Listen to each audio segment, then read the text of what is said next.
আজ তোমাদের দারুণ স্বাদের পমফ্রেট রেসিপি শেয়ার করব। একদম চটজলদি, খুবই সাধারণভাবে হয়ে যায়।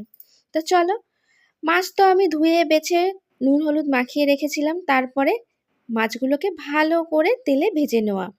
এটা তো খুবই সহজ, যে কেউ পারে।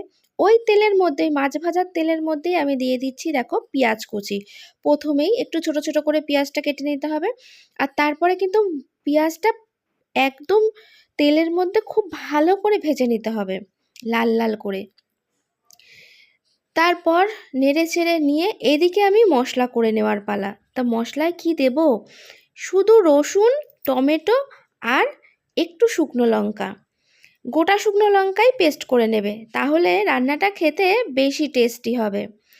তো এবারে লাল লাল তো হয়ে গেছে, এদিকে আমার মশলাটাও বাটা হয়ে গেছে। তা এখান থেকে আমি দিয়ে দিচ্ছি। এখন তো আর শিলনোড়ার পাট নেই, এখন তোমরা এই মিক্সির জারে এরকমভাবেই পেস্ট করে নিতে পারো। খুব সুন্দর পেস্ট হয়েছে কিন্তু, আর কালারটা হয়েছে দেখেছো, রঙটা দারুণ। যেহেতু শুকনো লঙ্কা দিয়েছি আর টমেটোও ছিল বেশ লাল, তাই জন্য কিন্তু কালারটা এমন সুন্দর হয়েছে। এবার তেলের সঙ্গে পেঁয়াজটা ভালো করে ভেজে নিয়ে এই মশলাটা দিয়ে ভালো করে কষিয়ে নিতে হবে। যেহেতু রসুন দেওয়া আছে, মশলাটা কিন্তু একটু বেশ খানিকক্ষণ কষাতে হবে, আস্তে ধীরে, যতক্ষণ না এর একটা সুন্দর গন্ধ বেরোচ্ছে। এর মধ্যে আমি দিয়ে দিচ্ছি হলুদ, নুন আর ধনে গুঁড়ো। ধনে গুঁড়োটা অবশ্যই দেবে। গুঁড়োটা এই পমফ্রেট মাছে খুব ভালো যায়, আর এই পমফ্রেট মাছের কারিটার টেস্টটাও অসাধারণ হয়। এর মধ্যে আমি জিরে গুঁড়ো দেবো না আজকে। আর অবশ্যই এটা কারি মানে বুঝতেই পারছো, একটু তেলের ব্যাপারটা বেশিই থাকবে, মানে তেল ঝাল টাইপের।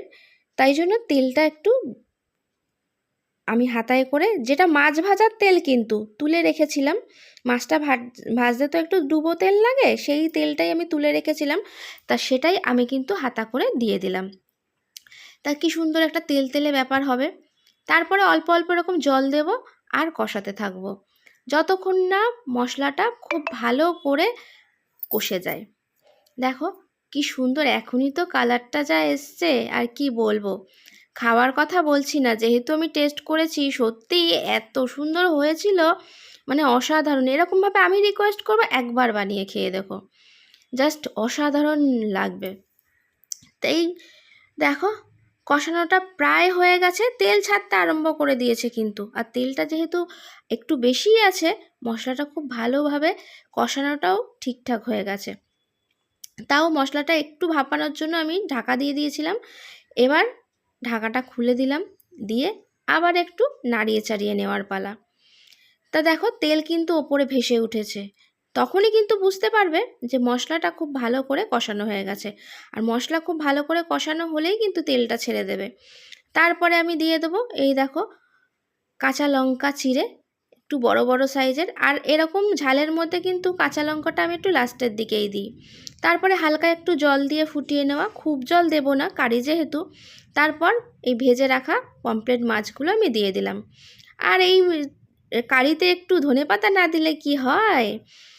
তো এবার ঢাকা খুলে আমি এর মধ্যে দিয়ে দেবো একটু সামান্য পরিমাণে ঘি আর গরম মশলা। তোমরা অবশ্যই কিন্তু এটা দিতে ভুলো না, এটা দেওয়ার জন্য কারির টেস্টটা আর বলতে হবে না, তোমরা দেখেই বুঝতে পারছো। আর ওপর দিয়ে একটু ধনেপাতা, ব্যাস হয়ে গেল আজকের এই সুন্দর রেসিপিটা। তোমরা করে আমাকে অবশ্যই কমেন্ট করে জানিও কেমন হয়েছিল। টাটা, বাই বাই, ভালো থেকো।